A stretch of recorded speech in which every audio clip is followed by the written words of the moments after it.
Behind the ceremonial portraits of European monarchs lay one of the most brutal secret wars in history. For 300 years, the Romanov and Hohenzollern dynasties fought a deadly struggle for supremacy in Europe. Dynastic marriages turned into political traps, diplomatic negotiations into intelligence duels, and family ties into tools of blackmail. This war determined the fate of the continent and ended in the mutual destruction of both dynasties in the fires of revolutions and world wars. Subscribe to our channel to learn more about the hidden pages of history. And in the comments, discuss: could the Romanovs and the Hohenzollerns have avoided mutual destruction if they had given up their attempts to establish hegemony in Europe? Was their confrontation an inevitable consequence of the geopolitical situation of Russia and Germany, or the result of the personal ambitions of their rulers? Deep in the European archives, documents are still stored that could overturn our understanding of what we are accustomed to calling diplomacy. Behind the ceremonial portraits of emperors and kings, behind the solemn ceremonies and dynastic marriages, there was a cruel, merciless war. A war between two great dynasties for dominance in Europe. The Romanovs and the Hohenzollerns, two families whose confrontation lasted 3 centuries and determined the fate of the continent. The Romanov family traces its roots back to the 13th to 15th centuries, to the Kobylin boyars. Fyodor Koshka, a diplomat during the time of Dmitry Donskoy, became the founder of a branch that, through Anastasia Zakharina Romanova, the first wife of Ivan the Terrible, ascended to the Russian throne. In 1613, 16-year-old Mikhail Romanov was elected Tsar, not by right of blood, but by the will of the Zemsky Sobor. This made the dynasty dependent on the boyars and the church, but at the same time gave it special legitimacy in the eyes of the people. The Hohenzollerns came to power differently. Originally Swabian counts, they managed to obtain the electorate of Brandenburg in the 14th century, and then turn it into the powerful Kingdom of Prussia. Their path to power was more traditional, through military force, marriage alliances, and diplomatic intrigues. But this is precisely what made them dangerous opponents for the Moscow Tsars. The first contacts between the dynasties took place as early as the 16th century, during the reign of Ivan the Terrible. At that time, these were timid attempts at trade agreements and military assistance against common enemies: Poland and the Ottoman Empire. Elector Albrecht of Brandenburg even offered the Russian Tsar the help of engineers to capture fortresses. But even then, hints of more serious plans slipped into the diplomats' correspondence about the division of spheres of influence and the coordination of actions against neighboring powers. The real history of the confrontation began with Peter the Great. The young Tsar understood that in order to turn Russia into a European power, he had to learn to play by European rules. And the main rule was that there could not be two equally powerful powers in Europe. One had to dominate, the other had to submit or disappear. Peter chose the first path, and this made a clash with Prussia inevitable. The peculiarity of this confrontation was that it remained hidden for a long time. In public, Russian Tsars and Prussian kings exchanged courtesies, formed alliances, and became related through dynastic marriages. But behind the scenes, a real war was going on. A war for influence over the Polish kings, for control of the Baltic, for the right to determine the fate of Europe. All means were used: bribery, blackmail, murder, and provocation. Diplomats became spies, and spies became assassins. What made this confrontation particularly fierce was the similarity of the dynasties themselves. Both the Romanovs and the Hohenzollerns were relatively new ruling houses, forced to constantly prove their legitimacy. Both families relied on military force and bureaucratic apparatus. Both created absolutist regimes. They understood each other too well, and that is precisely why they could not get along. Geography also played a fateful role. Between Russia and Prussia lay Poland, a weakening but still vast power. Control over it meant dominance in Eastern Europe. Both the Romanovs and the Hohenzollerns understood this perfectly well. The only question was, who would strike the decisive blow first? The secret war began long before the first shots were fired on the battlefields. It began in diplomatic salons, in negotiating rooms, in the bedrooms of European palaces. And its first victims fell not from bullets, but from poison and daggers. The winter of 1701 was particularly harsh in Northern Europe. In Stockholm, 18-year-old Charles XII was preparing for war against all his neighbors at once. In Moscow, Peter I was feverishly creating a new army based on the European model. And in Berlin, Elector Frederick III dreamed of a royal crown and sought allies for his ambitious plans. At that time, it seemed that the interests of Russia and Prussia coincided completely. Both states saw Sweden as the main threat to their plans. Charles XII controlled the entire Baltic region, blocking trade routes and hindering the development of northern ports. For Peter, this meant that it was impossible to turn Russia into a maritime power. For Frederick, it meant the loss of income from Baltic trade and the inability to establish himself as an equal among European monarchs. Negotiations between Moscow and Berlin were conducted through third parties: Polish magnates, Saxon diplomats, and even French agents. Officially, Prussia remained neutral in the Northern War that had begun, but archival documents testify to secret deliveries of Prussian weapons to the Russian army and joint financing of the Polish opposition against King Augustus II, an ally of Russia. General Patrick Gordon, a Scotsman in Russian service, played a special role in these intrigues. It was through him that contacts with Prussian military advisors were made. Gordon did not simply pass on information. He coordinated the actions of the two armies against the Swedes.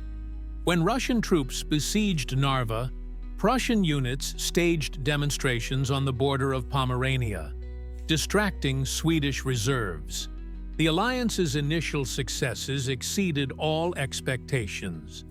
The victory at Poltava in 1709 was no accident. The Russian army was aided by Prussian engineers who built fortifications and Prussian artillerymen who trained gunners. Charles XII fled to Turkey, and his Baltic Empire began to crumble. It seemed that the alliance between Peter and Frederick had achieved complete victory. But it was then that the first cracks in their relationship began to appear. Peter captured the entire eastern coast of the Baltic Sea, from Vyborg to Riga. Frederick received only western Pomerania and the city of Szczecin. The balance of power in Northern Europe changed dramatically, and not in Prussia's favor. Russia transformed from a land power into a maritime power, gaining direct access to European markets.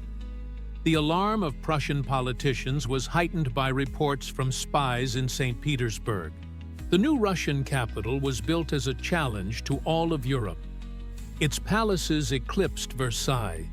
Its fortress controlled the mouth of the Neva River, and its shipyards launched battleships capable of competing with those of England and France. Peter made no secret of his plans to turn Russia into the dominant power on the continent. The first open conflict arose over the inheritance of the Duke of Holstein-Gottorp. This small territory on the border between Denmark and Hamburg was of strategic importance, controlling the entrance to the Baltic Sea. Peter married his nephew to the heiress of the duchy, effectively subjugating it to Russia. Frederick William I, the son and heir of the Elector, openly protested, calling it Russian aggression in the heart of Germany. Relations finally deteriorated after Peter's death in 1725. Catherine I, his widow, tried to continue the previous policy, but faced organized opposition from Prussian diplomacy. Berlin began to create an anti-Russian coalition, attracting Austria, France, and even Turkey. The goal was clear: to prevent Russia from becoming stronger. The Great Alliance, which began as a union against Sweden, turned into a confrontation between former allies. Peter the Great, without intending to, set in motion a process that would lead to a World War II centuries later.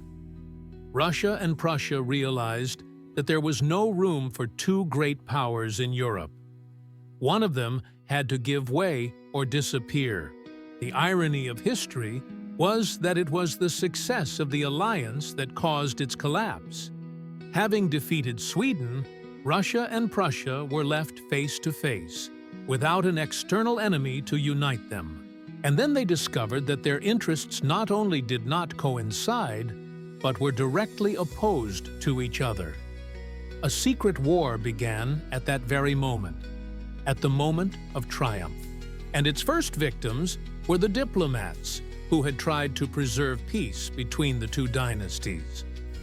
In the summer of 1756, Europe shook from the roar of cannons. A war began that contemporaries would call the First World War. Fighting took place from North America to India, from Prussia to the Philippines. But at the center of this global conflict was the confrontation between two women, Russian Empress Elizabeth Petrovna and Prussian King Frederick II, known as the Great. At first glance, Russia had no reason to fight Prussia. There were no territorial disputes, no trade conflicts, but Elizabeth saw beyond immediate interests. Frederick had created a military machine in the center of Europe that was capable of attacking its neighbors at any moment. His army was considered the best in the world, and his diplomacy outmaneuvered the most experienced French and Austrian politicians. If he was not stopped now, tomorrow might be too late. The decision to go to war was made in strict secrecy. Chancellor Alexei Bestuchev-Ryumin received a verbal order from the Empress: break the back of the Prussian monster. But how could this be done? A direct attack on Prussia meant war against all of Europe. Frederick had allies in London and Stockholm. A pretext was needed to justify Russian aggression. A pretext was quickly found. Frederick made a strategic mistake by attacking Saxony without declaring war. European public opinion was shocked by this violation of international law. France and Austria immediately declared war on Prussia. Russia had no choice but to join the just struggle against the aggressor. But Elizabeth's true goals were much more ambitious than simply restoring the status quo. In secret instructions to Commander-in-Chief Count Stepan Apraxin, the Empress wrote, "Prussia must be broken up into small principalities incapable of threatening its neighbors. Frederick must be deposed and tried as a war criminal." In fact, Russia planned to eliminate the Prussian kingdom as a state. The first clashes showed that the Russian army had underestimated its enemy. At Goros-Jagendorf in August 1757, Prussian troops were defeated, but the Russians suffered such heavy losses that they were unable to build on their success. Frederick wrote admiringly to the French ambassador, These Russians fight like devils. They can be killed, but they cannot be made to flee. The Battle of Zorndorf a year later came as a real shock to the Prussian king. 100,000 soldiers engaged in a bloody battle that lasted from dawn to dusk. Frederick threw all his best infantry into the battle, but the Russians stood their ground to the death. By evening, both armies were exhausted, but the Prussians were the first to leave the battlefield. For the first time in his life, Frederick was unable to achieve a decisive victory. Behind the military failures lay more serious problems. The Prussian economy could not withstand a protracted war. Berlin was forced to print counterfeit coins to pay the soldiers' salaries. The nobility grumbled against the endless war. Mass desertions began in the army. Frederick understood that another year like this, and Prussia would collapse.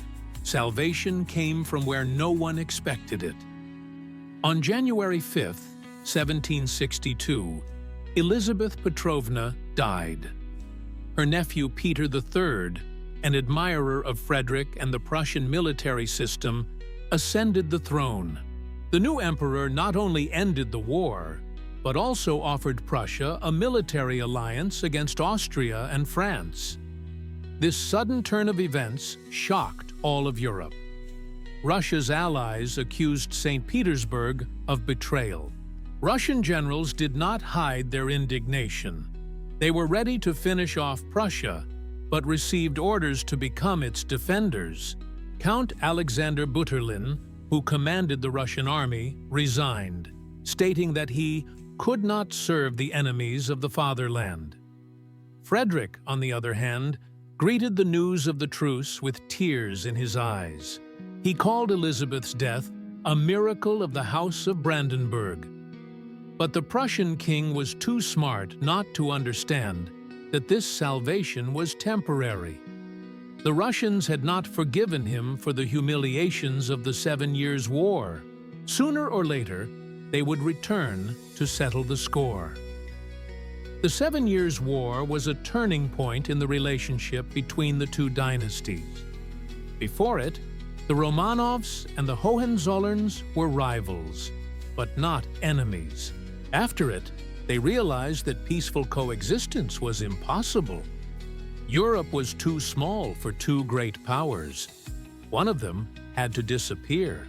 The irony of history was that Frederick the Great himself created a model of statehood that would be copied by his enemies a century later. The Prussian military system, Prussian bureaucracy, and Prussian understanding of state interests would all be reflected in the reforms of Alexander II and Alexander III. But then, in the middle of the 18th century, it was still a war between two different worlds. Secret archives show that even during the 7 Years' War, both sides began preparing for the next round. The war ended, but the confrontation was just beginning. On June 28, 1762, a palace coup took place in Russia that changed the balance of power in Europe. German Princess Sophia of Anhalt-Zerbst-Dornburg, who became Empress Catherine II, overthrew her own husband Peter III and declared a return to anti-Prussian policy. But few knew that behind this coup were not only Russian conspirators, but also agents of Prussian intelligence. The paradox of the situation was that Frederick the Great himself contributed to the downfall of his main ally. The Prussian king understood that the Russian-Prussian alliance under Peter III was too obvious and aroused the suspicions of the European powers. It was much more advantageous to have a government in St. Petersburg that was formally hostile to Prussia, but in fact ready for secret cooperation. Negotiations with the future empress were conducted through her favorite, Grigory Orlov, and the diplomat Baron Korff. Prussia promised not to interfere in Russian affairs and even to provide financial support to the conspirators. In return, Catherine had to guarantee Russia's neutrality in European conflicts and not to hinder Prussian expansion in Poland. The first months of Catherine's reign showed that the agreement was working. Russia withdrew its troops from the 7 Years' War, effectively saving Prussia from final defeat. But the Empress was too clever to remain in the role of junior partner for long. She devised a game that would make Russia the dominant power in Eastern Europe. The key to this game was Poland. The vast but weak Polish-Lithuanian Commonwealth was a tempting prize for all its neighbors. Frederick planned to gradually carve up Polish territories, taking advantage of the anarchy in the country. Catherine, however, proposed a more radical solution: the complete partition of Poland between Russia, Prussia, and Austria. The negotiations were conducted in the strictest secrecy. Officially, Russia and Prussia guaranteed Poland's independence. In reality, their representatives were already dividing the Polish provinces among themselves. Austrian Chancellor Kaunitz wrote to Emperor Joseph II, "This is not diplomacy, but robbery so skillfully organized that we are forced to participate in it." The first partition of Poland in 1772 was a triumph for Catherine. Russia gained vast territories in Belarus and Lithuania, bringing it significantly closer to the center of Europe. Prussia was content with West Prussia, which connected its main lands. But the main result was that Catherine outplayed Frederick, forcing him to act according to the Russian scenario. Success in Poland emboldened the Empress. She began to prepare an even more ambitious project: the partition of the Ottoman Empire. The Greek project involved the creation of the Principality of Dacia under Russian protectorate on the territory of present-day Romania, and the restoration of the Byzantine Empire with Catherine's grandson Constantine on the throne. Frederick realized that he had underestimated the Russian Empress. Her plans threatened to turn Russia into the hegemon not only of Eastern, but also of Southern Europe. Control of the Straits would mean domination of the Black Sea and the Mediterranean. The European balance of power would be permanently disrupted in Russia's favor. The Prussian king began to secretly undermine Russian plans. Through his agents in Istanbul, he informed the Turkish Sultan of Russian preparations for war. Prussian military advisors helped the Ottomans modernize their army. Prussian diplomats intrigued in European capitals against the Russian threat. Catherine quickly realized what was happening. In a letter to her correspondent Voltaire, she wrote bitterly, "The Prussian king has proved to be an ungrateful pupil. I taught him high politics, and he turns the knowledge he has gained against his teacher." Relations between the two courts began to cool rapidly. The open break occurred because of the Second Partition of Poland in 1793. Catherine demanded the lion's share of Polish lands, citing the fact that Russian troops had suppressed Tadeusz Kościuszko's uprising. Frederick William II, nephew and heir to Frederick the Great, tried to bargain, but received a harsh response. Russia takes what it considers necessary. Prussia gets what Russia deigns to give. The last years of Catherine's reign were spent preparing for a major war with Prussia.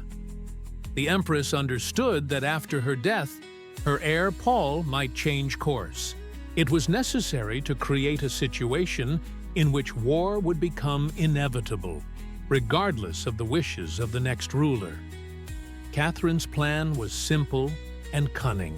She intended to use the French Revolution as a pretext for creating an anti-Prussian coalition.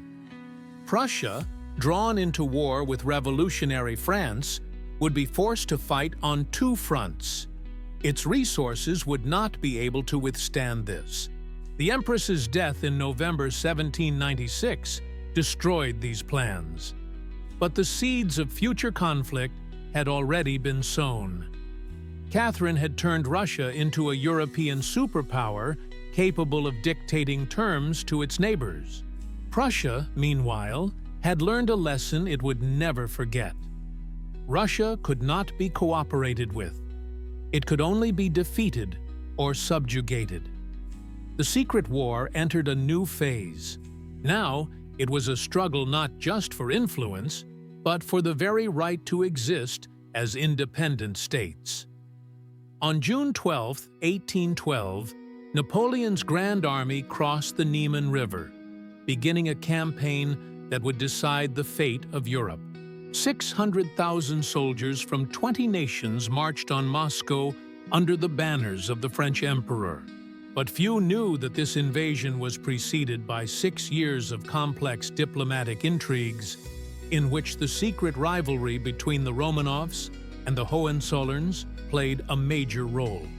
The story began in 1806, when Napoleon defeated the Prussian army in the battles of Jena and Auerstedt. The Prussian kingdom collapsed in a matter of weeks. Queen Louise fled to Königsberg, begging Tsar Alexander I for help. The emperor promised his support, but his true motives were far from chivalrous. Alexander saw the defeat of Prussia as a unique opportunity. His centuries-old rival had been defeated, its army scattered, its territory occupied by the French. Russia could become the only power capable of opposing Napoleon in Eastern Europe. But to do so, it had to act very cautiously, preventing the complete destruction of Prussia, but also not allowing it to regain its former power. The campaign of 1807 showed the complexity of the situation. At Preußisch Eylau, the Russian army fought the French in a bloody battle that ended in a stalemate.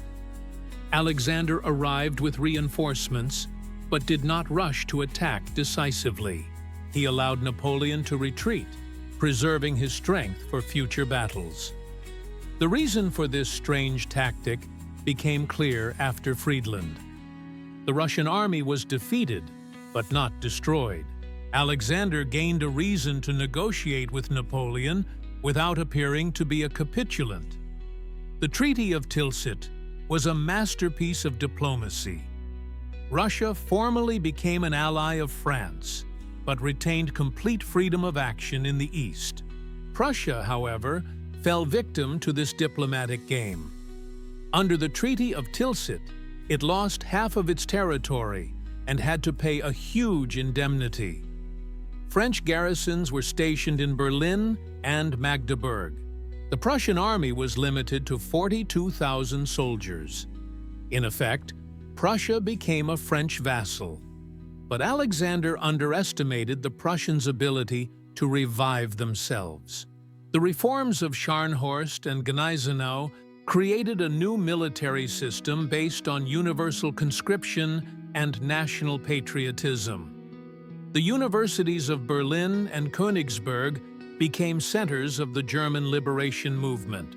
The philosophers Fichte and Hegel created an ideology that was supposed to unite all German peoples against the French invaders. Russia watched these processes with growing concern. Reports from Russian agents in Berlin painted a picture of a national uprising that could prove more dangerous than the old Prussian militaristic system. General Mikhail Barclay de Tolly wrote to the emperor, "The Prussians are preparing not just revenge, but a war to destroy all their enemies. We may find ourselves among them." Meanwhile, relations between Alexander and Napoleon were steadily deteriorating. The continental blockade of England was dealing a blow to the Russian economy. The French were scheming in Poland, creating the Duchy of Warsaw on the Russian border. Napoleon spoke openly about restoring the Polish kingdom within the borders of 1772, which would mean the loss of all of Russia's western provinces. By 1811, it became clear that war was inevitable. But who would be Russia's ally? Austria was unreliable, Metternich was playing his own game, trying to use the conflict to restore Habsburg influence in Germany. England was far away and could only help with money. That left Prussia, humiliated, but not broken. Negotiations with the Prussian government were conducted through Queen Louise and the Russian ambassador, Prince Yuri Dolgoruki. Prussia agreed to an alliance, but set tough conditions. It demanded the restoration of the borders of 1806, the right to create an army of up to 300,000 men, and German leadership after the victory over Napoleon. Alexander understood that accepting these conditions meant the creation of a new German empire under Prussian leadership. Refusal would condemn Russia to war with Napoleon without reliable allies. The emperor chose a compromise. He promised to support Prussia's demands, but only after a complete victory over the French. The campaign of 1812 became a test of the strength of the Russian-Prussian alliance. The Prussian Corps of York formally fought on the side of the French, but at the decisive moment at Torringen, it switched sides to the Russians. This betrayal hastened the collapse of the Grand Army, but at the same time showed Alexander what the Prussians were capable of. The wars of liberation of 1813 to 1814 turned into a competition between the Allies. Both the Russians and the Prussians claimed the role of the main liberators of Europe. The Battle of Leipzig was won through joint efforts, but each side attributed the victory to itself. The real problems began after the Allied armies entered Paris. Napoleon abdicated the throne, but the question of the future structure of Europe remained open. Prussia demanded that military promises be fulfilled. Russia understood that the creation of a strong Prussia meant the revival of an old rival in an even more dangerous form. The temporary alliance against Napoleon was coming to an end. A new round of secret warfare awaited, this time for the right to determine the post-war structure of Europe. And the stakes in this war were higher than ever before. In the fall of 1814, representatives of all European powers gathered in Vienna to redivide the continent after Napoleon's fall. Officially, the Congress was supposed to restore legitimate borders and dynasties. In reality, the fate of the world for the next century was being decided here. At the center of all the intrigue was the confrontation between two emperors, Russia's Alexander III and the future German leader, Prussian King Frederick William III. The positions of the parties at the beginning of the Congress were radically different. Russia was the main victor of the Napoleonic Wars. Russian troops were the first to enter Paris, and it was Alexander who dictated the terms of the French emperor's abdication. Russia's international prestige had never been so high. Prussia, on the other hand, remained a secondary power, dependent on Russian support. But Prussian diplomats, led by Prince Karl August von Gartenberg, used this dependence as a trump card.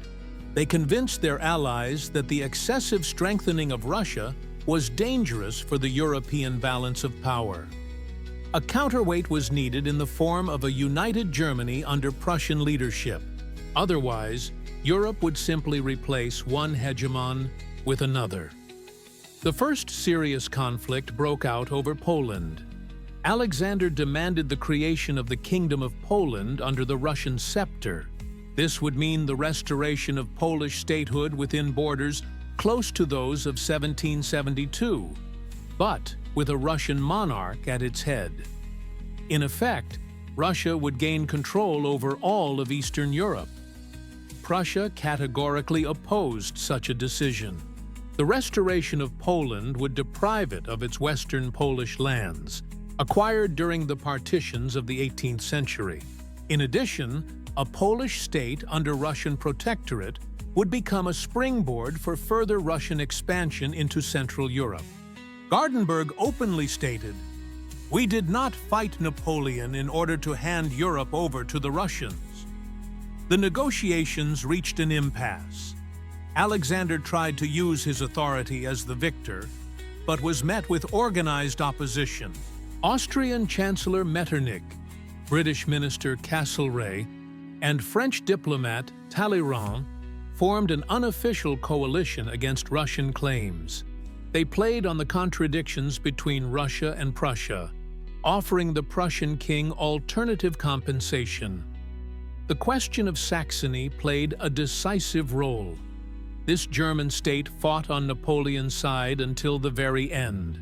Prussia demanded its complete annexation as compensation for its military efforts. But the annexation of Saxony to Prussia meant the creation of a powerful German state capable of dominating Central Europe. Alexander was faced with a difficult choice. Supporting Prussia's demands meant strengthening a potential rival. But without Prussian support, Russia could not achieve its goals in the Polish question. The emperor made a compromise that proved fatal for future relations between the dynasties. Under the final agreement, Prussia did not receive all of Saxony, but only its northern part. In return, it gained vast territories on the Rhine, turning it into the leading German power. Russia created the Kingdom of Poland, but with reduced borders and no access to the Baltic Sea. Both sides were dissatisfied with the results. But the main outcome of the Congress of Vienna was the creation of the German Confederation, a confederation of 39 German states chaired by Austria. Formally, this was a compromise between Austrian and Prussian claims to German leadership. In reality, however, a mechanism was being created that would allow Prussia to unite all of Germany under its rule half a century later. Alexander understood the danger of what was happening. In a letter to his sister, Ekaterina Pavlovna, he wrote, "We have created a monster that will sooner or later turn against us. The German Confederation is the embryo of a future German empire, and such an empire will become a mortal enemy of Russia." But it was too late. The agreements had been signed and the borders drawn. The Holy Alliance, proclaimed by Alexander in September 1815, was supposed to guarantee peace in Europe. Russia, Prussia, and Austria pledged to be guided by Christian principles in international relations and to jointly combat revolutionary movements. On paper, it looked like a triumph of conservative solidarity. The reality turned out to be different. Already the first joint actions against the revolutions in Naples and Spain revealed deep differences between the Allies. Russia was ready to interfere in the internal affairs of any European country in the name of fighting the revolution. Prussia preferred to limit itself to Germania and not get involved in southern European affairs. The differences became particularly acute during the Greek uprising against Turkish rule. Alexander sympathized with the Orthodox Greeks and was inclined to provide military support to the rebels. Prussia, on the other hand, believed that supporting the Greeks would upset the European balance of power and lead to a new war with the Ottoman Empire. Frederick William III openly stated, "The Holy Alliance must not become an instrument of Russian policy in the East." By the end of Alexander's reign, it became clear that the Congress of Vienna had not resolved the contradictions between Russia and Prussia, but had only given them new forms. The creation of the German Confederation laid the foundations for the future unification of Germany. The Polish question remained a source of constant irritation. The Eastern question divided the Allies on fundamental positions. The secret war entered a new phase. Now it was not just a struggle between two dynasties for influence, but a clash between two geopolitical projects. Russia sought hegemony in Eastern Europe and the Balkans. Prussia was preparing to unify Germany under its rule. Sooner or later, these projects were bound to collide. The Congress of Vienna created an illusion of stability that would last for 40 years. But the seeds of future conflicts had already been sown. And when they sprouted, Europe would be shaken by wars it had never known before. On July 7, 1817, one of the most politically significant weddings of the 19th century took place in the Grand Catherine Palace in Tsarskoye Selo. Russian Emperor Nicholas Pavlovich married Prussian Princess Charlotte, daughter of King Frederick William III. But behind the solemn ceremony lay a complex diplomatic operation that would change the balance of power in Europe. The idea of a dynastic union between the Romanovs and the Hohenzollerns was born during the Napoleonic Wars. Prussian Queen Louise, renowned for her beauty and intelligence, personally approached Empress Maria Feodorovna with a proposal to unite the two houses. Officially, the aim was to strengthen friendly relations between Russia and Prussia. In reality, however, it was an attempt to tie the Russian Empire to Prussian interests. The marriage negotiations were conducted with the caution of spies. Each side sought to derive maximum benefit from the future union. Prussia hoped to gain Russian support in German affairs and guarantees against Russian expansion in Poland. Russia, on the other hand, saw the marriage as an opportunity to influence Prussian politics and prevent Berlin from becoming closer to Vienna or Paris.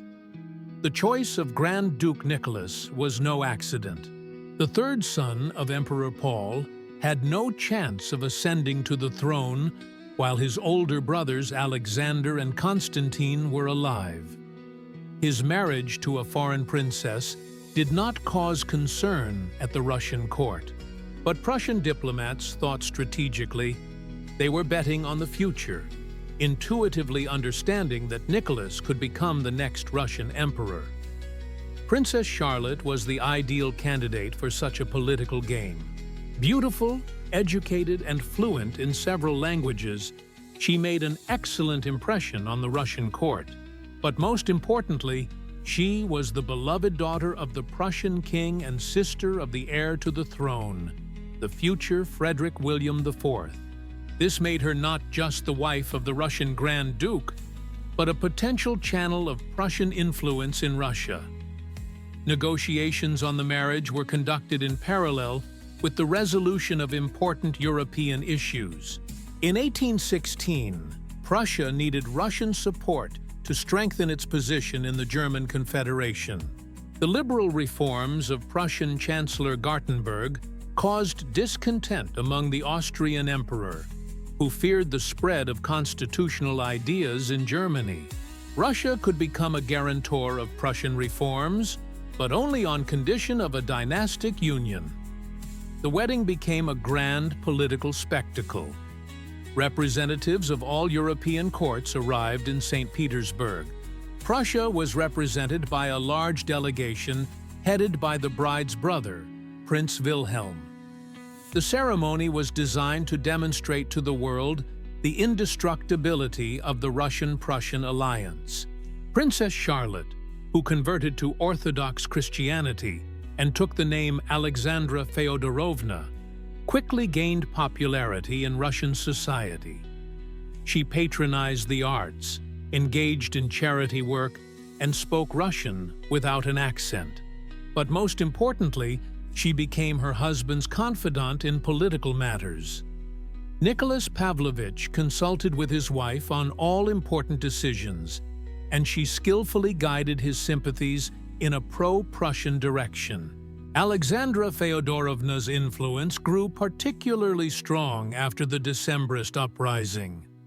The young empress supported her husband during the most difficult days when the fate of the dynasty was being decided.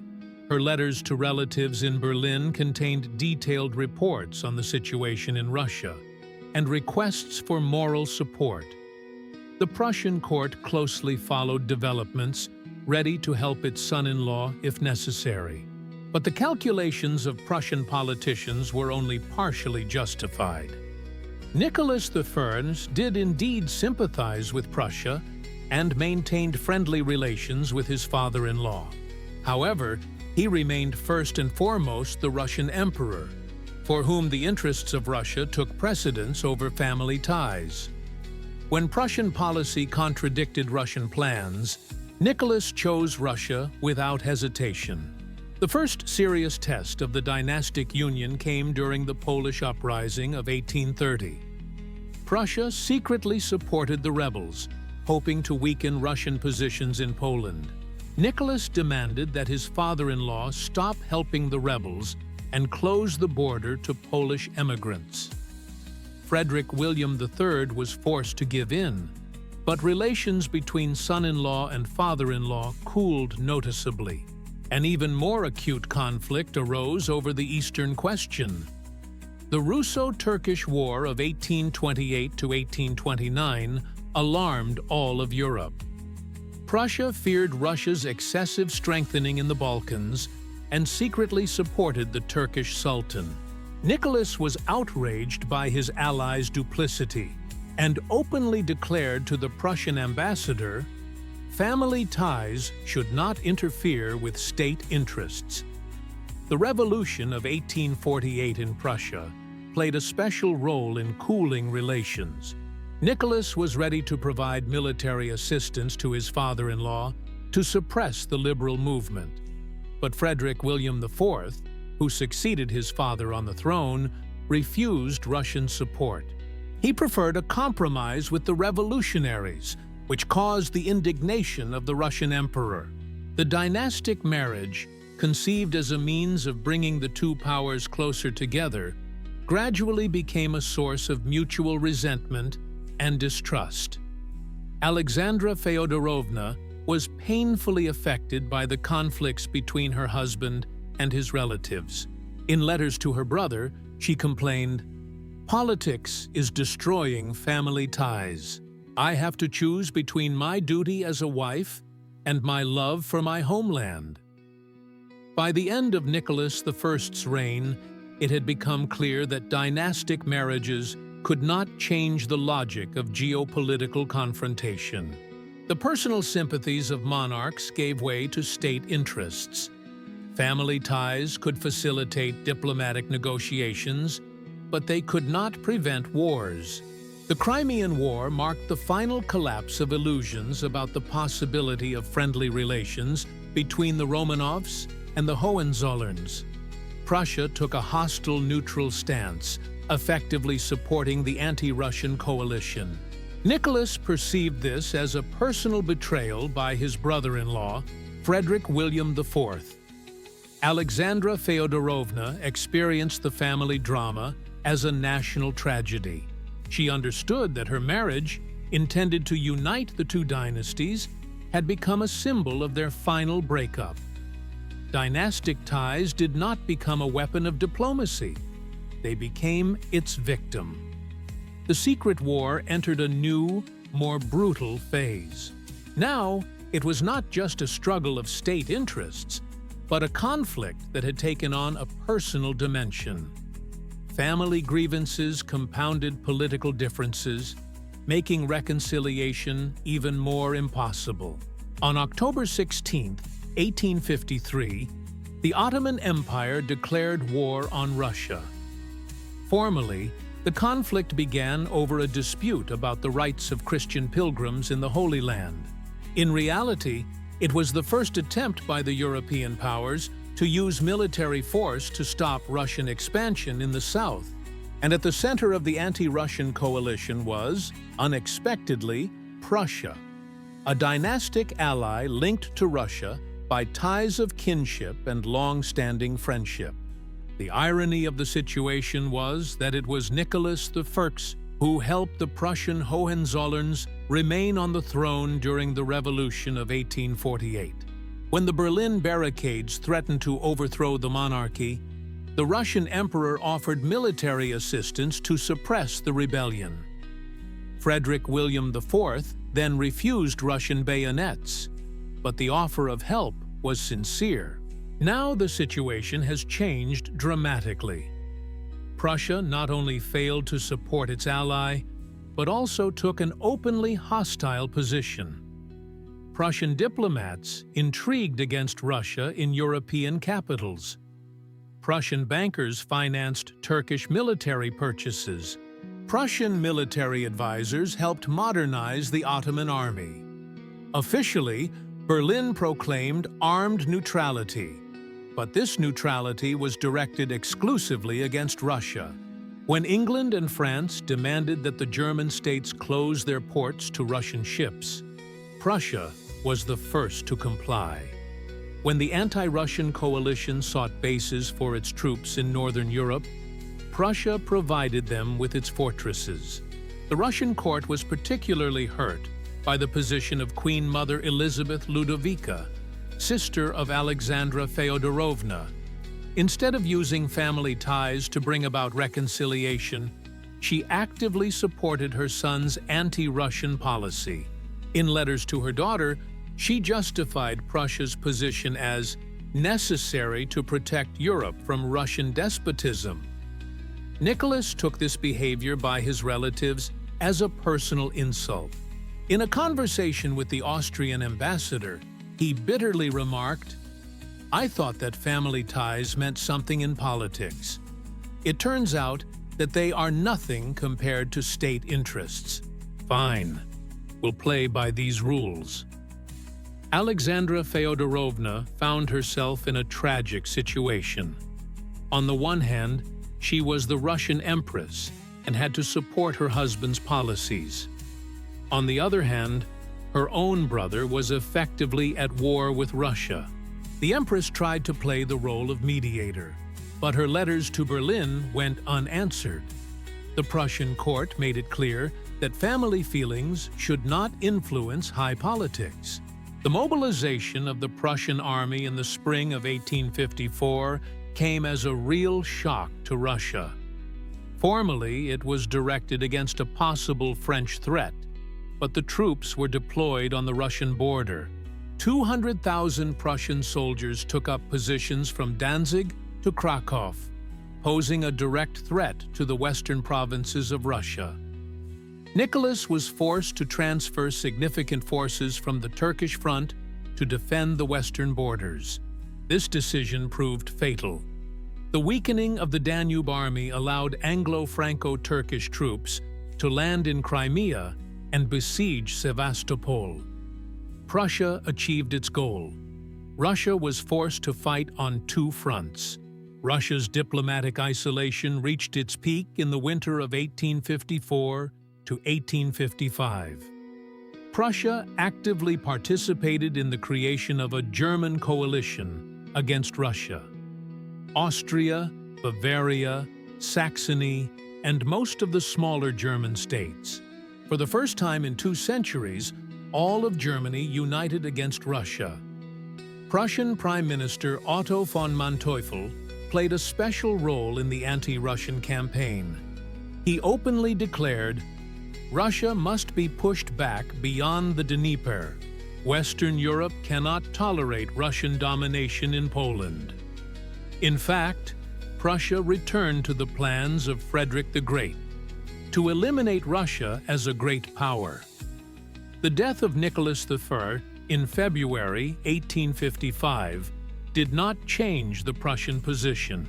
The new emperor, Alexander II, attempted to reconcile with his uncle Frederick William, but received a cold refusal. The Prussian king declared, "Peace in Europe is only possible if Russia is weakened to an acceptable size." The Paris Peace Treaty of 1856 was a triumph for Prussian diplomacy.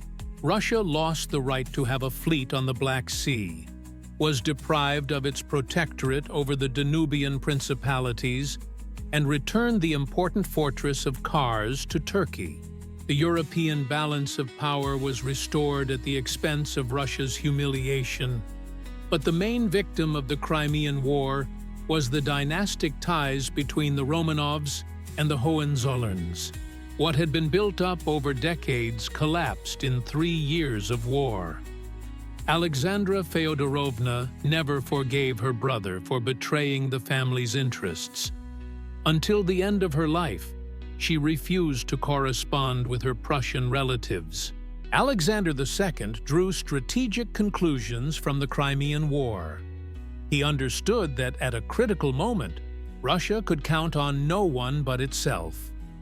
Dynastic alliances are an illusion that can prove costly in times of trial. The only guarantee of security is one's own strength. The Prussian elite also learned lessons from the conflict. Minister Bismarck, then still ambassador in St. Petersburg, carefully studied the reasons for Russia's defeat. He came to the conclusion that Russia was only dangerous when it had allies in Europe. An isolated Russia was incapable of resisting a united Europe. The Crimean War ended the first stage of the secret war between the Romanovs and the Hohenzollerns. The era of dynastic alliances and family diplomacy was over. The era of realpolitik began, where force was the only argument. And in this new game, Prussia gained a serious advantage. The rift in relations was so deep that it took a whole generation to repair them. But when that happened, the nature of Russian-Prussian relations changed radically. Now it was no longer a friendship between allies, but a calculation between rivals, ready to cooperate temporarily in order to achieve their goals. The secret war continued, but now it was waged without any illusions about the possibility of sincere friendship between the two great powers. On January 31st, 1862, Otto von Bismarck became Minister-President of Prussia. At that moment, few could have imagined that this provincial nobleman from Pomerania would become the architect of a new European order. But Tsar Alexander II understood from their first meeting that he was dealing with a completely new type of politician, a man for whom there were no moral or dynastic constraints. Bismarck came to power at a time of deep crisis for the Prussian monarchy. King Wilhelm I was in conflict with the liberal majority in the Landtag over military reform. The constitutional system introduced after the Revolution of 1848 threatened to permanently limit royal power. A man was needed who was capable of defending the interests of the crown by any means necessary. The new minister-president began with a demonstrative violation of the Constitution. He proclaimed the doctrine of iron and blood, declaring that the great questions of the day would be decided not by parliamentary speeches, but by the force of arms. The liberals were shocked by such cynicism, but Bismarck achieved his main goal. He broke the parliamentary opposition and gained unlimited power. Alexander closely followed events in Prussia. The Russian emperor himself was carrying out liberal reforms and understood the danger of constitutional restrictions on autocratic power. Bismarck's success in his struggle with parliament evoked mixed feelings in the Tsar. On the one hand, respect for his political skill, and on the other, anxiety about the future of Europe. The first trial of strength between Bismarck and Alexander took place during the Polish uprising of 1863. Prussia unexpectedly offered Russia military assistance in suppressing the rebellion. The Alvensleben Convention allowed Prussian troops to pursue Polish insurgents on Russian territory. Formally, this was a gesture of friendship, but in reality, it was a cunning trap. Bismarck understood perfectly well that supporting Russia in the Polish question would isolate it from France and England, which sympathized with the Poles. Prussia, on the other hand, would become Russia's only friend in Europe, which would give it the opportunity to influence Russian policy. Alexander initially appreciated Prussian support, but soon realized Bismarck's true motives. The Prussian chancellor's real plans became clear during the wars for the unification of Germany. In 1864, Prussia and Austria jointly defeated Denmark, taking Schleswig and Holstein from it. Bismarck ensured that the administration of these duchies was divided between the victors, a perfect excuse for future conflict with the Austrians. Alexander foresaw the inevitability of a Prussian-Austrian war and attempted to mediate between the German powers.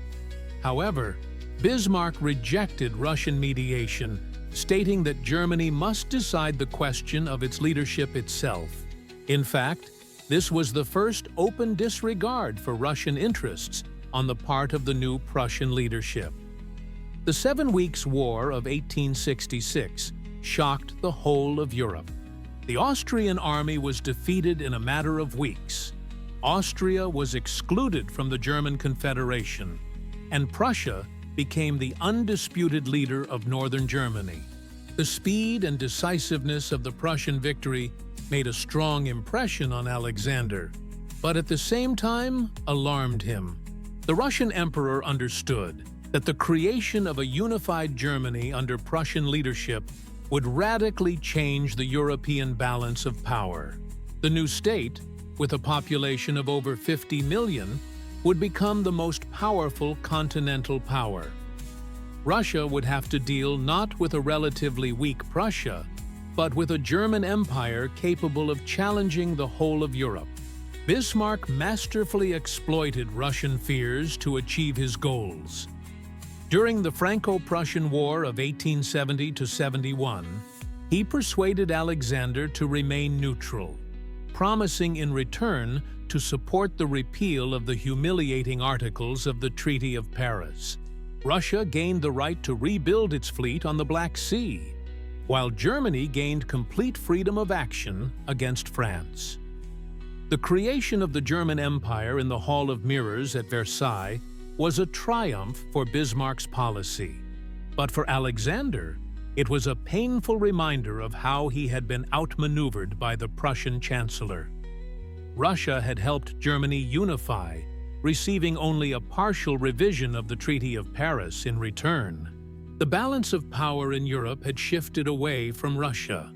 The Tsar was particularly hurt by Bismarck's refusal to make further concessions on the Eastern question. When Alexander tried to take advantage of the German emperor's gratitude to resolve the Balkan problems, he was met with a cold rebuff. Germany is not obliged to support Russian adventures in the East. Friendship ended where serious interests began.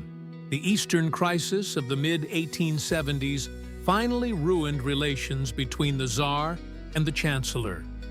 Bismarck not only refused to support Russian policy in the Balkans, he actively opposed it. German diplomacy intrigued in European capitals against Russian influence, and the German press criticized Russian aggression against the Turks.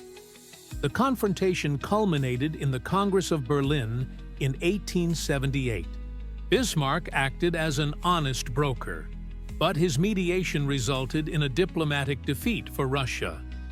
The territorial gains under the Treaty of San Stefano were curtailed, and Russian influence in the Balkans was limited. Alexander bitterly remarked, "The Congress of Berlin is the Crimean War in miniature." Personal relations between the emperor and the chancellor finally deteriorated after the attempted assassination of Alexander in May 1878.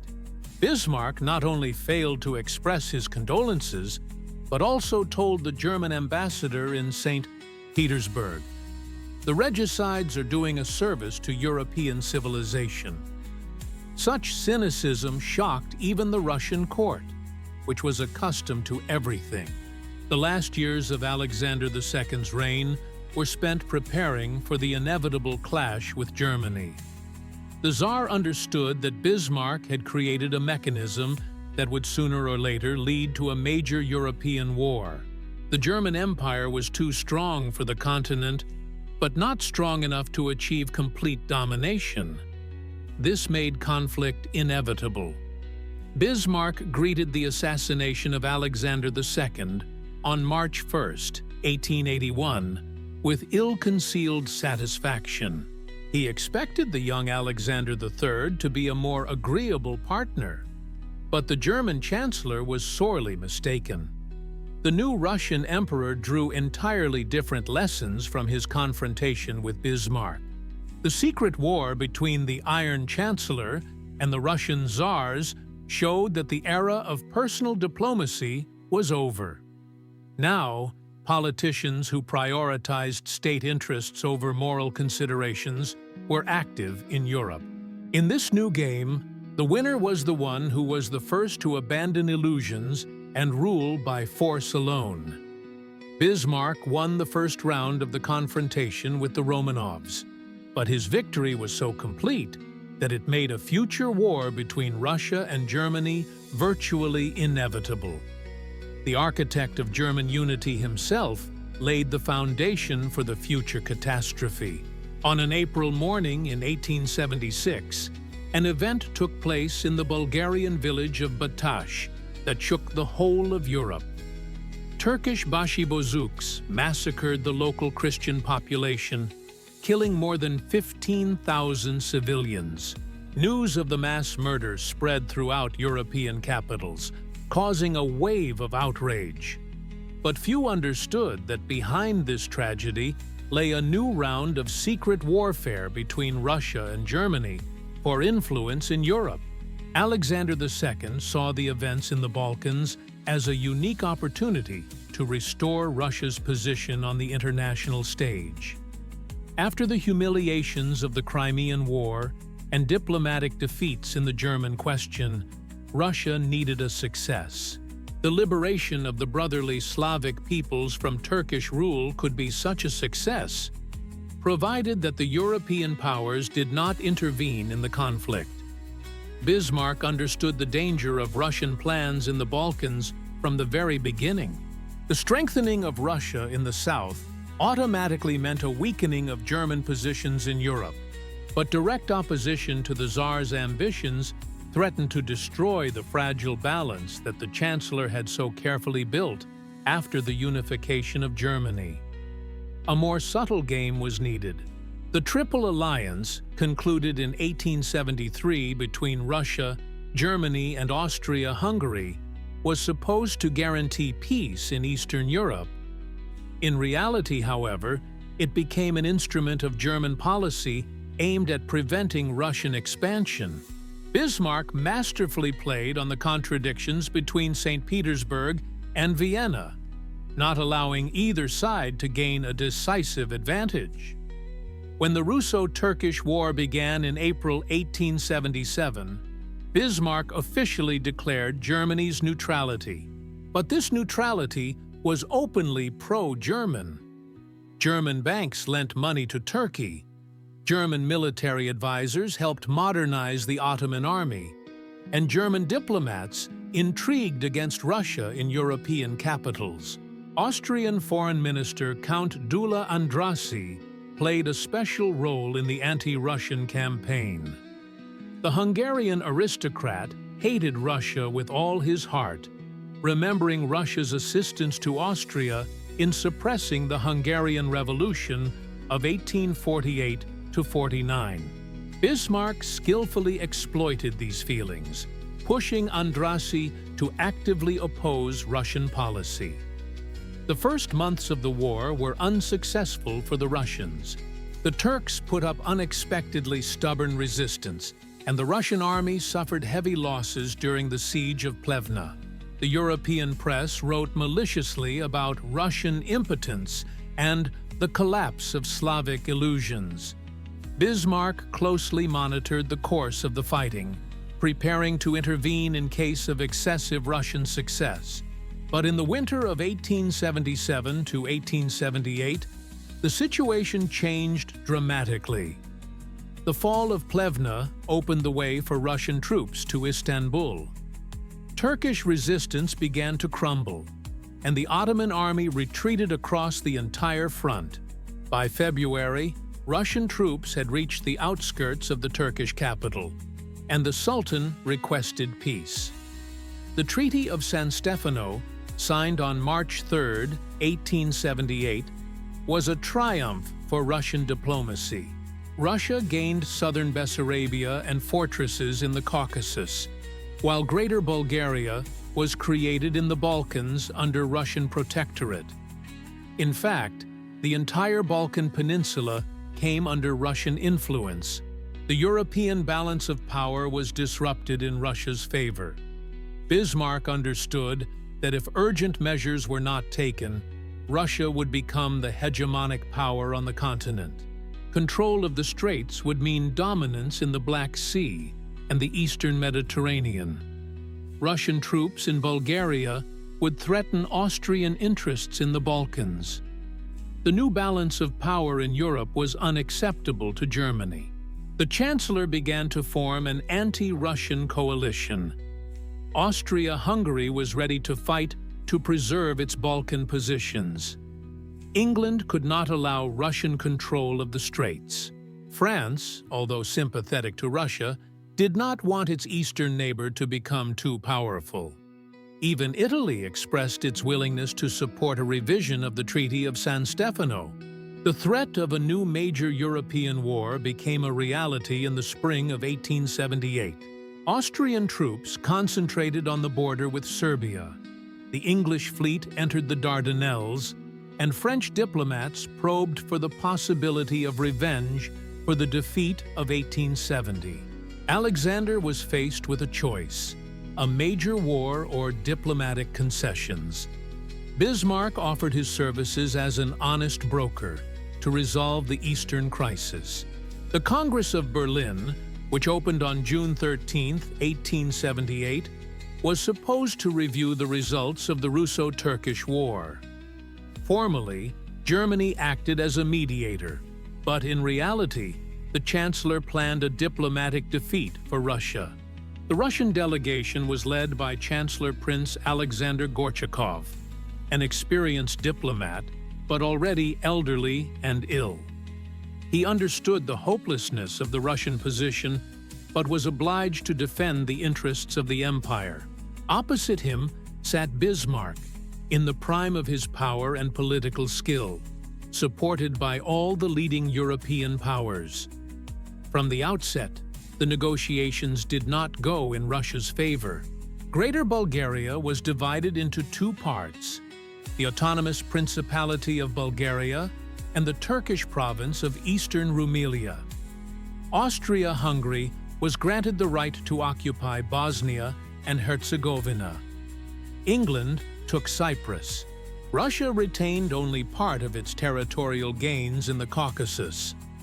Gorchakov tried to protest against the revision of the treaty concluded with defeated Turkey, but Bismarck replied coldly, "The Treaty of San Stefano violates the European balance of power. The Congress is called upon to restore it." The Russian Chancellor understood that it was useless to object. The alternative to diplomatic defeat was war against all of Europe. The results of the Congress of Berlin were a triumph for Bismarck's diplomacy. Germany not only prevented Russian hegemony, but also strengthened its own position in Europe. Austria-Hungary received compensation in the Balkans. England received a strategic base in the Eastern Mediterranean, and France received moral satisfaction from Russia's humiliation. Alexander II took the Berlin decisions as a personal insult. In a letter to German Emperor Wilhelm I, he wrote bitterly, "I thought we were allies. It turns out we are rivals. Fine, let's compete openly." This rift was a turning point in Russian-German relations. Gorchakov, returning to St. Petersburg, resigned. At his farewell dinner, he uttered the prophetic words, "We have lost this war, but we have not lost the last one." Bismarck is too clever for his own good. He has created a system that will collapse at the first serious crisis. The Congress of Berlin ended the era of Russian-Prussian cooperation that had begun under Peter I. From then on, the two empires were open enemies, ready for a decisive confrontation. Bismarck won the diplomatic battle, But the price of this victory was the transformation of Russia into Germany's mortal enemy. The secret war was entering its final phase. Now, both sides were preparing for an open military confrontation that would decide the fate of Europe. The question was not whether there would be a war, but when it would begin and who would win it. On March 1st, 1881, an explosion rocked the embankment of the Catherine Canal, changing the course of Russian and European history. Tsar Alexander II, the liberator, was killed by a bomb planted by Ignatius Grinovich, a member of the People's Will. His son, Alexander III, ascended the throne, a man of completely different beliefs and principles. While his father tried to modernize Russia along Western lines, his son saw salvation in a return to Russian traditions and a break with liberal Europe. From the very first days of his reign, the new emperor made it clear that the era of liberal reforms was over. Loris Melikov's constitutional project was rejected. The planned Zemstvo reform was halted, and censorship was tightened. Alexander III proclaimed a course of Russia's independent development, which in diplomatic language meant a break with the pro-German orientation of the previous reign. Bismarck understood the danger of the changes taking place before anyone else. In a secret memorandum to the German emperor, he wrote, "The new Russian Tsar is our enemy by conviction. He hates everything German and will seek an alliance with France. We must either make peace with him on his terms or prepare for war on two fronts." The Chancellor chose the first option, but it was already too late. The first serious crisis in Russian-German relations arose over the Bulgarian question. In the 1880s, Bulgaria, a formally autonomous but de facto dependent territory of Russia, began to pursue an independent policy. Prince Alexander Battenberg refused to follow Russian instructions, relying on the support of Austria-Hungary and the tacit approval of Germany. Alexander III demanded that Bismarck stop supporting the Bulgarian separatists. The German Chancellor replied that he could not interfere in the internal affairs of a sovereign state. The Russian emperor understood that this was diplomatic hypocrisy. Germany was deliberately undermining Russian positions in the Balkans, using the Bulgarian card to do so. The so-called customs war accelerated the cooling of relations. In 1887, Russia sharply increased tariffs on German goods, and Germany responded with similar measures. Trade between the two countries halved. Russian landowners lost the German market for grain, and German industrialists lost the Russian market for machinery and equipment. But the real reason for the economic war was not trade disputes, but political calculations. Alexander III sought to weaken Russia's economic dependence on Germany, paving the way for a break in political ties. Bismarck, on the other hand, tried to use economic pressure to force Russia to make concessions on European issues. Foreign Minister Nikolai Gers played a decisive role in the reorientation of Russian foreign policy. This cautious diplomat had long adhered to a pro-German orientation, but the Bulgarian crisis forced him to reconsider his views. Gers came to the conclusion that an alliance with Germany would make Russia a junior partner, while an alliance with France could make it an equal participant in European politics. Initial contacts with French diplomats began in an atmosphere of strict secrecy. Officially, Russia was still a member of the Triple Alliance with Germany and Austria-Hungary. But in reality, Russian representatives were already exploring the possibility of rapprochement with the Third Republic. The main obstacle was ideological incompatibility. An orthodox autocrat could not openly ally himself with a republican regime. Bismarck tried to prevent a Russian-French rapprochement by offering Alexander new concessions. Germany was ready to recognize Russian interests in Bulgaria and even support Russian claims to the Straits. But the Russian emperor understood that any promises made by Bismarck would only be kept as long as they were beneficial to Germany. A strategic alliance with an unreliable partner was impossible. The turning point came in 1887, when German banks refused to extend Russian loans. Formally, the decision was explained by commercial considerations, but Alexander rightly saw it as political pressure. Russia was forced to urgently seek alternative sources of financing, and such sources were found in Paris.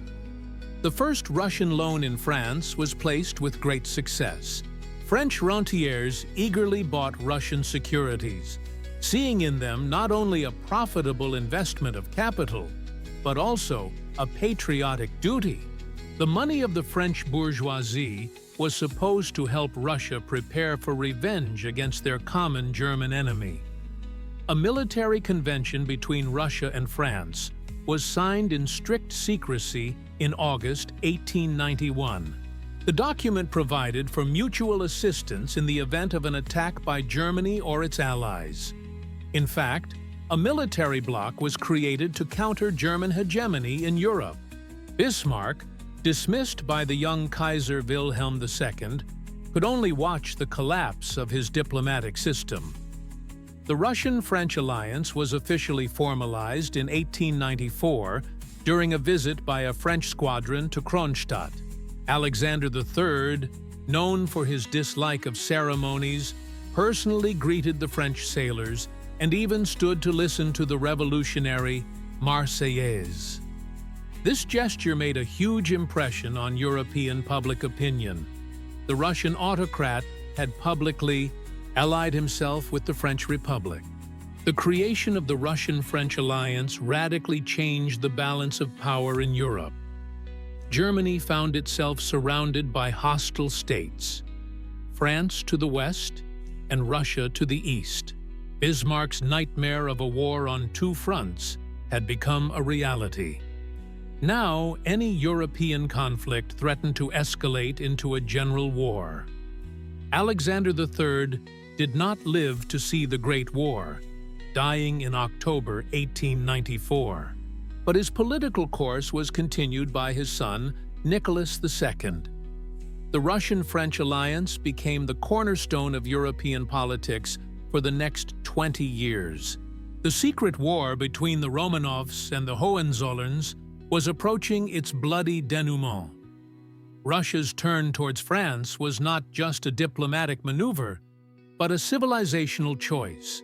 Alexander III preferred an alliance with Western democracy to a partnership with German autocracy. This choice predetermined Russia's participation in World War I on the side of the Entente and, indirectly, the fall of the monarchy in February 1917. The secret war became open. Europe was divided into two hostile camps, and the world teetered on the brink of disaster. Dynastic ties finally gave way to geopolitical interests, and diplomacy gave way to preparations for a great war. On November 26, 1894, a wedding took place in the Grand Church of the Winter Palace that could have changed the course of European history. Russian Emperor Nicholas II married German Princess Alice of Hesse-Darmstadt, who converted to Orthodox Christianity and took the name Alexandra Feodorovna. Behind the solemn ceremony lay a last-ditch attempt to prevent the impending catastrophe: war between two great dynasties. The idea of a dynastic marriage as a tool for reconciliation originated in German court circles. The young Kaiser Wilhelm II, grandson of Queen Victoria and nephew of King Edward VII of England, understood perfectly well the power of family ties in European politics. Princess Alice was his cousin, which made the future Russian emperor his relative. The Kaiser hoped to use these ties to restore Russian-German friendship. Nicholas himself had been sincerely in love with the German princess since their first meeting at the wedding of her sister Ella to Grand Duke Sergei Alexandrovich. The young Tsarevich did not think about the political consequences of his choice. He simply wanted to marry the girl he loved. But European chancelleries closely followed the development of the romance, seeing in it an opportunity for diplomatic maneuvering. Alexander III was initially categorically opposed to his son's German marriage. The emperor remembered Germany's betrayal during the Eastern Crisis and did not trust any manifestations of German friendship. In a letter to his son, he wrote bluntly, "The Germans are our enemies. To become related to them means to betray the interests of Russia." But a terminal illness forced the Tsar to reconsider his attitude toward his heir's marriage. Princess Alice hesitated for a long time before agreeing to the marriage. The transition from Lutheranism to Orthodoxy was a painful decision for her. In addition, she understood the political nature of the upcoming union and feared becoming a hostage to diplomatic games. In letters to her sister, she confessed, "I am marrying not only Nikki, but also Russia with all its problems." The wedding took place in a mournful atmosphere. Just a month after the death of Alexander III, European courts sent their representatives, but the celebrations were kept to a minimum. Kaiser Wilhelm personally attended the ceremony, demonstrating the importance that Germany attached to Russian-German rapprochement. The first months of Nicholas's reign gave hope for an improvement in relations between the two empires. The young Tsar was less prejudiced against Germany than his father. Alexandra Feodorovna actively used family ties to establish dialogue between St. Petersburg and Berlin. It seemed that the Russian-French alliance could be revised in favor of a return to traditional friendship with Germany. But the illusions quickly faded. Foreign Minister Prince Alexei Lobanov-Rostovsky convinced the Tsar that abandoning the French alliance would be a catastrophic mistake. Russia had received not only military guarantees from France, but also financial support.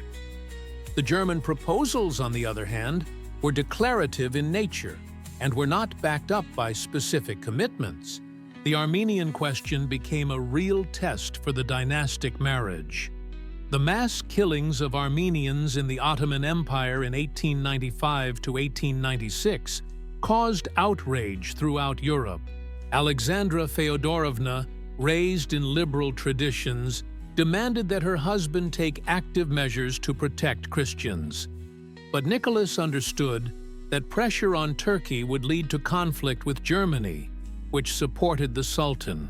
Kaiser Wilhelm personally appealed to Nicholas not to interfere in Turkish affairs. In a private letter, he appealed to their kinship. "We are relatives. We must stand together against common enemies. Do not let the French drag you into an Eastern adventure." But the Russian emperor could not ignore public opinion, which demanded the protection of his co-religionists. Alexandra Feodorovna found herself in a tragic situation. On the one hand, she was the Russian empress and had to support her husband's policies. On the other hand, her German relatives accused her of betraying family interests. The Kaiser's letters became increasingly harsh. "Alice has forgotten that she is German by blood. The Russians have made her a tool of their anti-German policy." The Cretan crisis of 1897 finally destroyed any illusions about the possibility of a Russian-German rapprochement.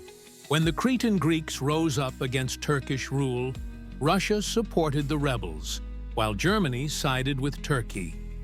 Europe was once again divided into two camps, and family ties proved powerless against geopolitical interests.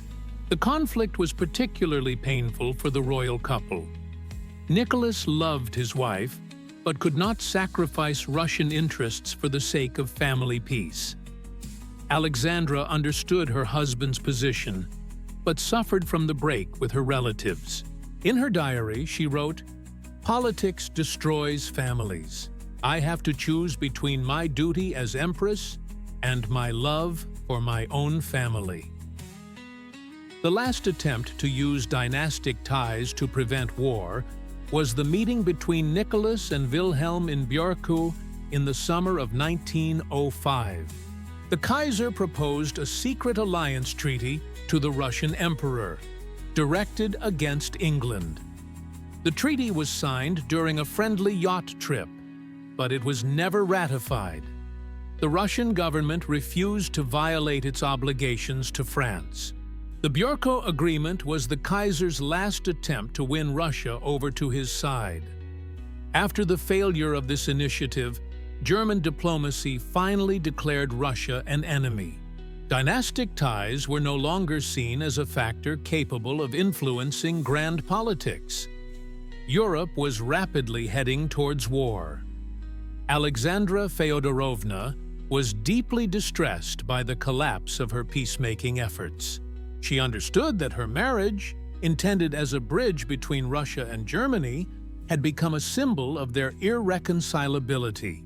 The German press accused her of anti-German sentiments, while the Russian public suspected her of secret ties with the enemy.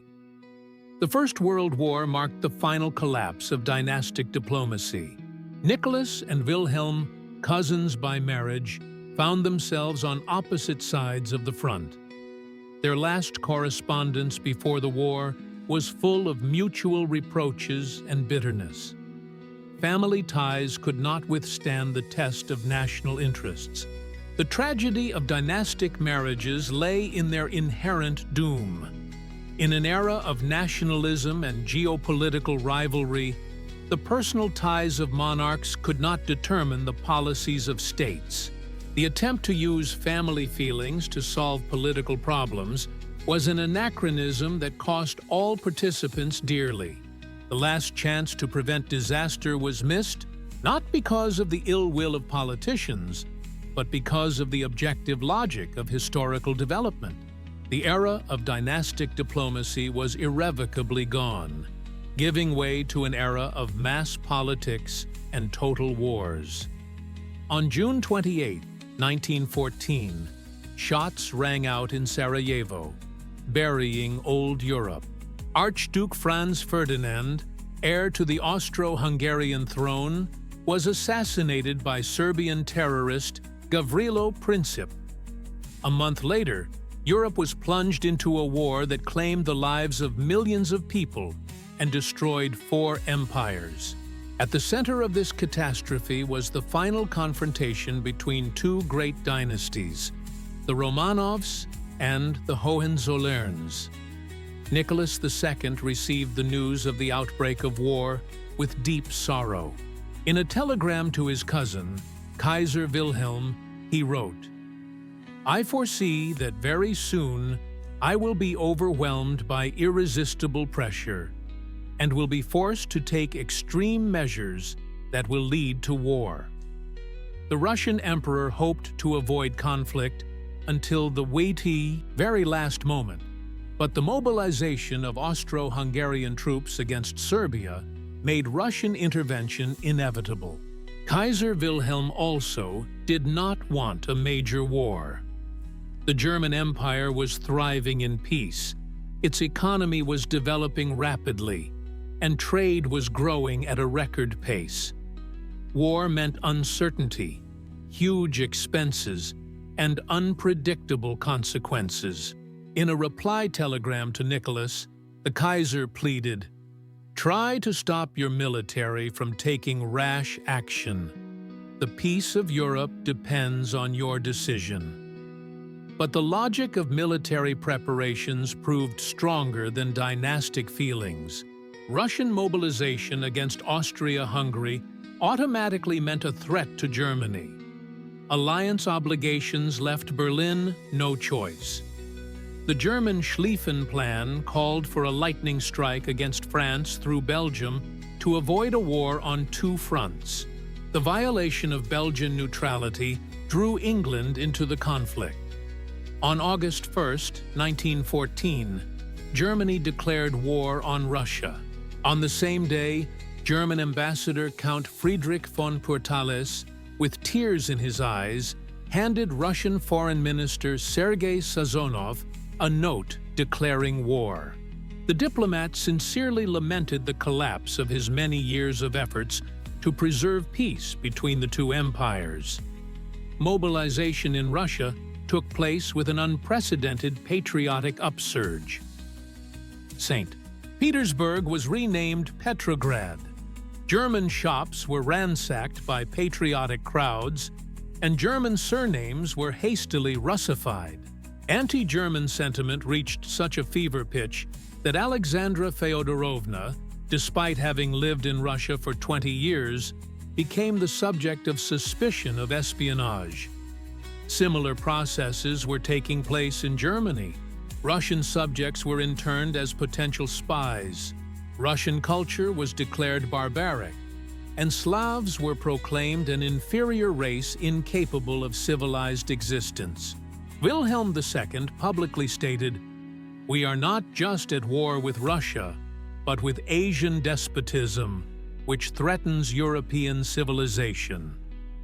The first months of the war showed that dynastic ties had finally lost their significance.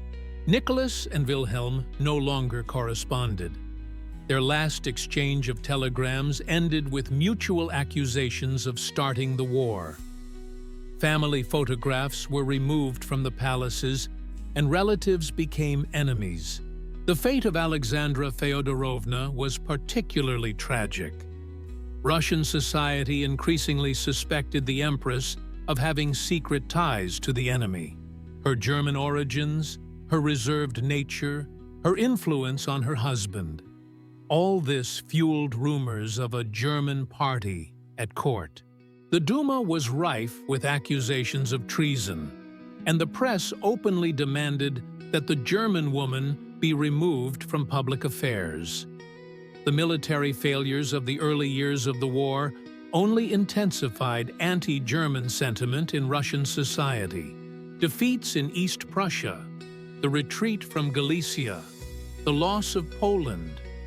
All this was explained by the betrayal of the Germans in the government. Alexandra Feodorovna became the scapegoat for all the military failures, even though she had no influence on strategic decisions. Kaiser Wilhelm also suffered from the war with his relatives. His cousin, King George V of England, was his personal enemy, and the Russian emperor was his sworn enemy. The German monarch felt like an outcast in his own family, betrayed by all his relatives.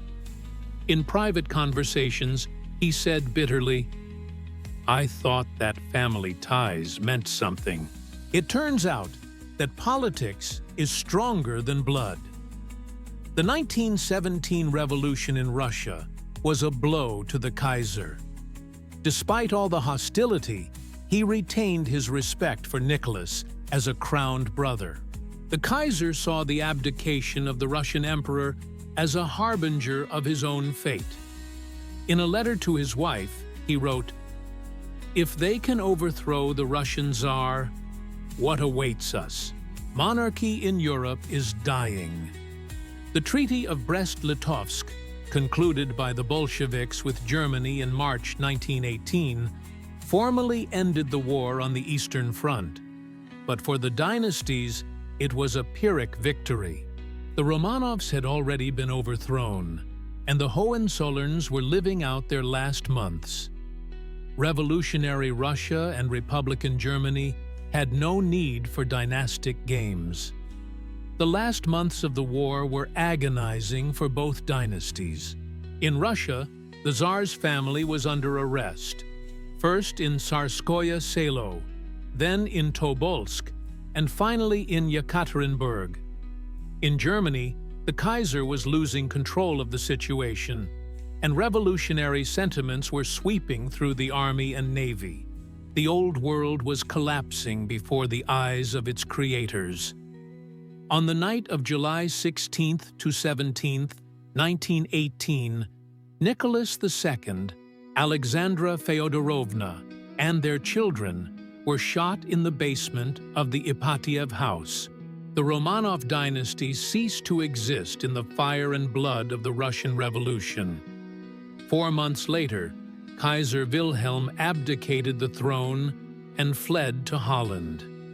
The Hohenzollern dynasty lost its throne, but retained its life. The First World War marked not only the end of 4 empires, but also the end of the era of dynastic politics. Monarchs could no longer determine the fate of nations. Family ties no longer influenced international relations, and aristocratic diplomacy gave way to the ideological struggle of the masses. The secret war between the Romanovs and the Hohenzollerns ended in mutual defeat. The tragedy of the dynasties was that they became hostages to the processes they themselves had set in motion. By creating nation-states, mobilizing the masses for war, and appealing to patriotic sentiments, the monarchs had let the genie out of the bottle. This genie ultimately destroyed them. The Great War showed that in the 20th century, dynasties could not stand up to the people. The era of kings and emperors was over, and the era of dictatorships and democracies, totalitarian regimes and national revolutions was beginning. The Romanovs and the Hohenzollerns went down in history, leaving behind the ruins of old Europe. On February 23, 1917, according to the old calendar, riots broke out in the streets of Petrograd, which a few days later led to the fall of the 300-year-old Romanov dynasty. The workers of the Putilov factory went on strike, joined by women demanding bread, then students and office workers. What began as spontaneous discontent turned into a revolution that swept away not only the Russian monarchy, but the entire system of European empires. In Germany, Kaiser Wilhelm greeted the news of the Russian Revolution with mixed feelings. On the one hand, the fall of the hostile dynasty weakened the Entente and opened up opportunities for a separate peace with Russia. On the other hand, the revolutionary contagion could spread to Germany, where the war had depleted the economy and demoralized society. The Kaiser's diary contained an alarming entry. Nicholas has fallen victim to the same war that may destroy me. Nicholas II's abdication on March 2nd marked the end not only of a dynasty, but of an entire era. The last Russian emperor abdicated with dignity, concerned above all for the fate of his family and his country. In his abdication manifesto, he wrote, "May God help Russia." But God seemed to have turned away from Russia. The country was plunging into the chaos of civil war. The provisional government, led by Prince Lvov, attempted to continue the war, but its efforts were doomed. The army was disintegrating, the economy was collapsing, and revolutionary sentiments were sweeping through all strata of society. The German command closely monitored developments in Russia, preparing to take advantage of the enemy's weakness to achieve victory in the east. A strange alliance between the German General Staff and the Russian Bolsheviks played a special role in the Russian Revolution. Lenin and his associates received German money for subversive activities against the Russian government. Germany deliberately supported the most radical faction of Russian revolutionaries, hoping that they would take Russia out of the war at any cost. Lenin's journey through Germany in a sealed train became one of the most fateful mistakes of German diplomacy. The Kaiser and his generals thought they were using the Bolsheviks as a temporary tool to achieve victory. They did not realize that they were unleashing forces that would ultimately destroy the German monarchy as well. The October Revolution of 1917 brought the Bolsheviks to power, who immediately began peace negotiations with Germany. The Treaty of Brest-Litovsk, signed on March 3, 1918, formally ended the war between Russia and Germany. But this was a victory for the Bolsheviks, not the Hohenzollerns. Revolutionary Russia gave up vast territories, but retained its revolutionary regime. The murder of the Tsar's family in Yekaterinburg on July 17th became a symbol of the end of the Old World. The execution of Nicholas, Alexandra Feodorovna, and their children shook European dynasties. For the first time in centuries, a crowned head had been executed not by political opponents, but by a revolutionary mob. The Kaiser understood that the same thing could happen to him. The German Empire was living out its last months. The military dictatorship of Hindenburg and Ludendorff had bled the country dry. The population was starving, and mutinies had begun at the front. The spring offensive of 1918 failed, and Germany's allies capitulated one after another. Revolutionary sentiment swept through the fleet in Kiel, then Berlin. On November 9, 1918, Kaiser Wilhelm abdicated the throne and fled to Holland. Unlike the Russian emperor, he saved his life, but lost everything else: his throne, his empire, and the respect of his subjects. Social Democrat Philipp Scheidemann proclaimed the German Republic from the balcony of the Reichstag. The thousand-year history of the German monarchy had come to an end. The fall of the Hohenzollerns was less dramatic than that of the Romanovs, but no less final. Wilhelm II spent the rest of his life in exile in the Dutch castle of Doorn, chopping wood and writing his memoirs. He never understood what exactly led to the collapse of his dynasty. Until the end of his days, he blamed the defeat on the betrayal of the socialists and the stab in the back of the civilian population. The Treaty of Versailles of 1919 officially buried the German Empire. Territorial losses, reparations, military restrictions, all this ruled out the possibility of restoring the monarchy. The Hohenzollerns were reduced to the status of private individuals, deprived of political rights and most of their property. In Russia, the Civil War completed the destruction of the old order. The White Armies, formerly fighting for the restoration of the monarchy, were in fact defending the interests of various social groups and regional elites. The Romanovs ceased to exist as a dynasty. Their few surviving members fled into exile, where they led a miserable existence, sharing a single imperial title among them. The revolutions in Russia and Germany marked the end not only of dynasties, but also of the entire system of European equilibrium created by the Congress of Vienna. On the ruins of empires, nation-states arose, ruled not by monarchs, but by party leaders. The era of aristocratic diplomacy was replaced by an era of ideological conflicts. It was particularly symbolic that both dynasties fell victim to the war they themselves had unleashed. The Romanovs and the Hohenzollerns had been preparing for a decisive confrontation for centuries, but when it happened, it destroyed them both. The victors were not emperors and kings, but revolutionaries and republicans, for whom dynastic differences were of no importance. The secret war between the Romanovs and the Hohenzollerns ended in their mutual destruction.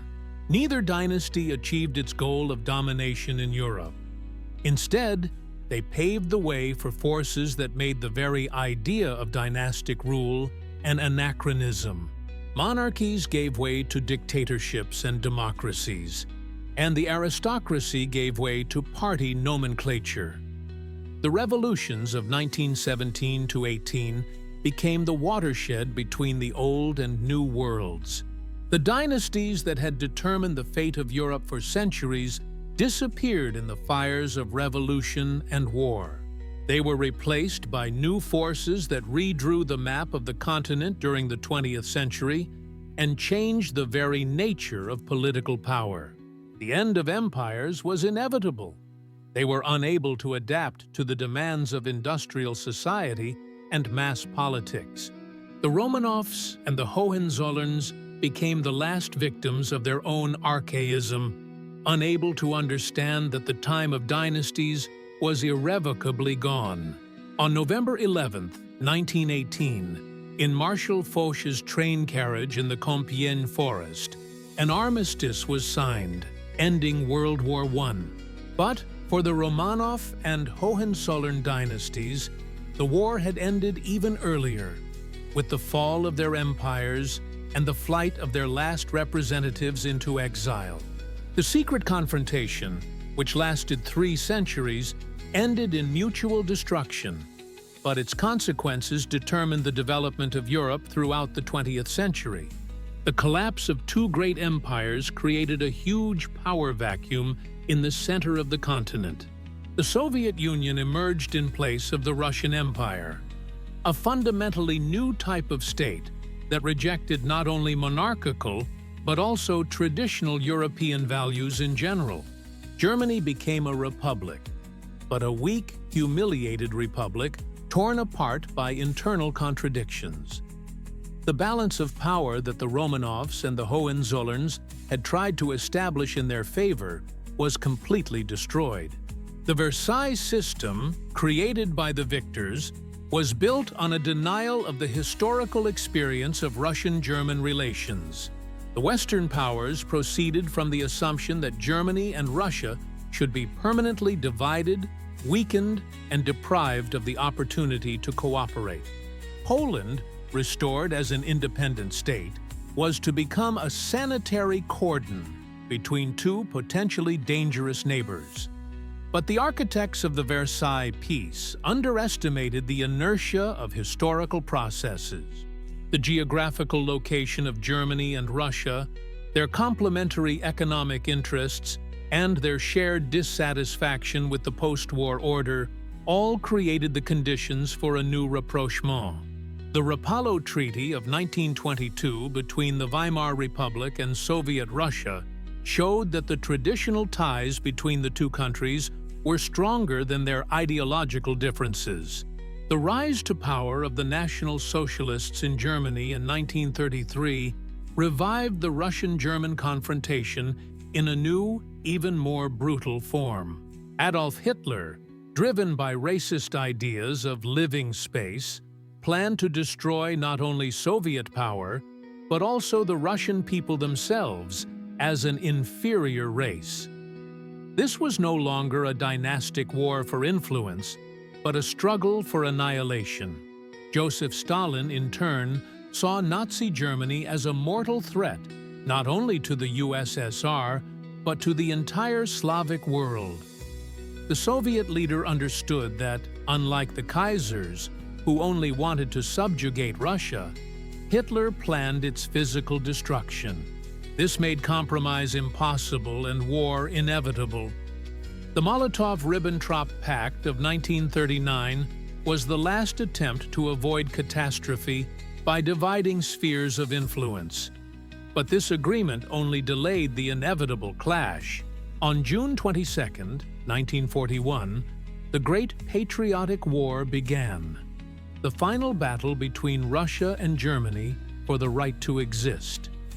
The War of 1941 to 1945 was fundamentally different in nature from all previous Russian-German conflicts. It was not a struggle between dynasties for political influence, but a clash between 2 totalitarian systems, each seeking the complete destruction of the other. In the East, it was not armies that fought, but peoples, until one of them achieved complete victory. The Soviet Union's victory in the Great Patriotic War was a triumph for Russian arms that none of the Romanovs had been able to achieve. The Red Army not only defended the country's independence, but also reached Berlin, establishing Soviet control over all of Eastern Europe. For the first time in 3 centuries, Russia became the undisputed hegemon of the continent. The division of Germany among the victors in 1945 formally ended centuries of rivalry. Germany ceased to exist as a single state, its territory being divided between the USSR, the USA, England, and France. East Germany became a Soviet satellite, while West Germany became an American protectorate. The Hohenzollerns' dream of German unity seemed to be buried forever. But the Cold War between the USSR and the US revived the Russian-German confrontation in a new form. Now, the front line ran through the heart of Germany.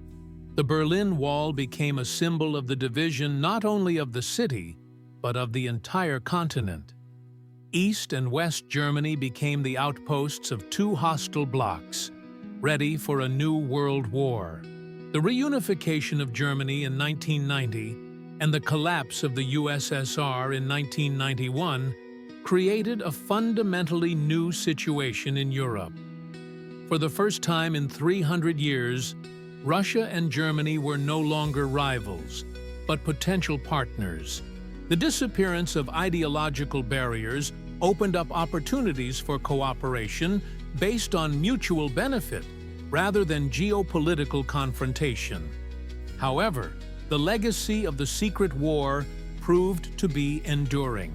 NATO's eastward expansion, the Ukrainian crisis, and sanctions against Russia all showed that the fundamental contradictions between Russia and the West, including Germany, had not gone away. Geography, history, and national interests continue to determine relations between countries regardless of political regimes. Contemporary Russian-German relations are developing in the shadow of historical memories of 3 centuries of confrontation. Every crisis revives old suspicions, and every rapprochement is met with mistrust accumulated by generations of diplomats and politicians. The secret war between the Romanovs and the Hohenzollerns is over, but its ghosts continue to haunt Europe. The paradox of history is that the dynasties that fought for centuries for dominance in Europe ultimately created the conditions for their own destruction. The nationalism they used as a weapon against each other became a force that destroyed the very foundation of dynastic power. The mass armies they created for war became instruments of revolution.